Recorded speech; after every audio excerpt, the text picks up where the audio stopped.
ഷോക്കേറ്റ് മരണപ്പെട്ടിരിക്കുന്നു. ആ വേദിയിൽ വന്ന് എനിക്ക് നിങ്ങളുടെ മുന്നിൽ പാട്ട് പാടാൻ മാനസികമായിട്ടുള്ള പരിപാടി നിർത്തിവെക്കാൻ വേണ്ടി ഇതാണ് റീസൺ എന്ന് എനിക്ക് തോന്നുന്നില്ല. കാരണം ആ ഒരു ടെക്നീഷ്യന്റെ മരത്തിന് ശേഷമാണ് വേറെയൊക്കെ അവിടെ വന്ന് സൗണ്ടിലേക്കും കാണുന്നതൊക്കെ ചെയ്തത്. ഒരു പക്ഷേ തടുതപ്പാൻ വേണ്ടി പറഞ്ഞായിരിക്കും. ആ ഒരു ഗ്രൗണ്ടിലുണ്ടായിരുന്ന ക്രൗഡ് എന്ന് വെച്ച് കഴിഞ്ഞാൽ പോലീസുകാർക്കോ അവിടെയുള്ള കമ്മിറ്റിക്കാർക്കോ കൺട്രോൾ ചെയ്യാൻ പറ്റുന്നതിലപ്പുറമായിരുന്നു. ഒരു ടെക്നീഷ്യൻ മരിച്ചതിന് ശേഷം പോലും ആ ഒരു ഗ്രൗണ്ടിൽ സേഫ്റ്റി എന്ന സംഭവമേ ഇല്ലായിരുന്നു. ഒരു പക്ഷേ ആ ഒരു പരിപാടി അവിടെ നടന്നിട്ടുണ്ടെങ്കിൽ ഒരുപാട് പേര് മരിക്കാനും അതേപോലെ ഗുരുതരമായ പരിക്കുകളേക്കാനും നല്ല ചാൻസ് ഉണ്ടായിരുന്നു.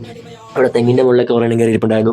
അവന്മാരൊന്ന് പിടിച്ച് താഴെ ഇറക്കാൻ വേണ്ടി പോലും അവിടെ ആരും ഇല്ലായിരുന്നു. പരിപാടി ക്യാൻസൽ ചെയ്യണമെങ്കിൽ അത് കുറച്ചുകൂടെ നേരത്തെ പറയായിരുന്നു. 8:30 പരിപാടി പറഞ്ഞിരുന്നത്. അത് 10 മണി വരെ ആയി. ഗ്രൗണ്ടിൽ നിന്ന് വെളിയിൽ പോലും ഇറക്കാത്ത രീതിയിൽ പരിപാടി ഉണ്ടെന്നുള്ള രീതിയിൽ അവിടെ പിടിച്ച് നിർത്തിയതിന് ശേഷം 10 മണിക്ക് വന്നിട്ട് പരിപാടി ക്യാൻസൽ ചെയ്യുമെന്ന് പറയാനുള്ള ക്രൗഡിൻ്റെ ദേഷ്യമാണ് നിങ്ങളാ കാണുന്നത്. അവരെയും കുറ്റം പറയാൻ പറ്റിയൊന്നുമില്ല. അങ്ങനെ 2-3 മണിക്ക് അവരെ വന്ന് തമ്പടിച്ചതാണ് അവർ ഈ പരിപാടി കാണാൻ വേണ്ടി. ഞാനിതൊക്കെ പറഞ്ഞതിന് എന്നെ കമൻറ്റ് ബോക്സിൽ തെറി വിളിക്കാനും പഞ്ഞിക്കിടാനും ഒരുപാട് പേര് കാണും. പരിപാടി കാണാൻ പോകുന്നത് നല്ലതാണ്. ഞാനും അതിനുവേണ്ടിയാണ് അവിടെ പോയത്.